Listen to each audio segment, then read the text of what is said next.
like an old crazy man.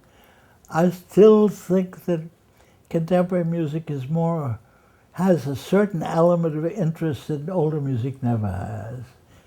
It's more vivid. It's more like the way we live, and the way we experience things.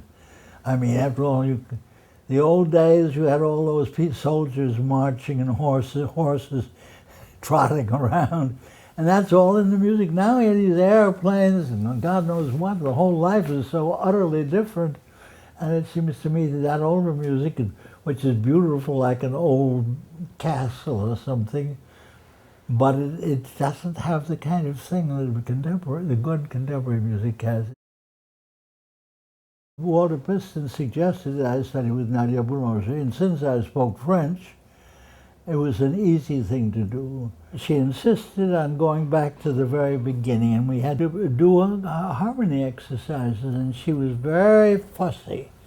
And she would do things that no harmony teacher had ever done, that, as far as I know, before, to me at least, that she would show how if the voice just changed a little bit and went up instead of went down, that it made a much more musical effect. What it is this intense focus on the music itself and on the notes.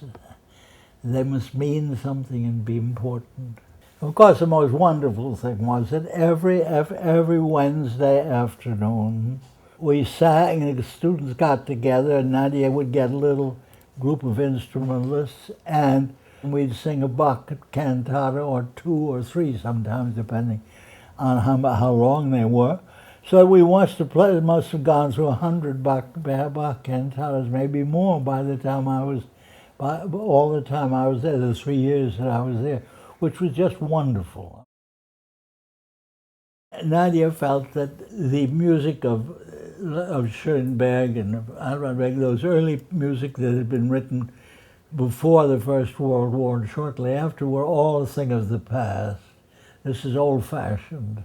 And what the new things were things like Poulenc and Auric and other people, which she thought were very good. Well, it was hard to, for me that was a little bit hard to take because I didn't really think, but then I finally began to be convinced that there was something interesting in this music. And so I wrote for a certain period, sort of Americanizing music, a symphony, then a piano sonata, and I was already beginning to feel that, I like that. I came to like that older dissonant music, so to speak, better than I like this. And I began to feel I'll go back and do what I was really interested in from the beginning.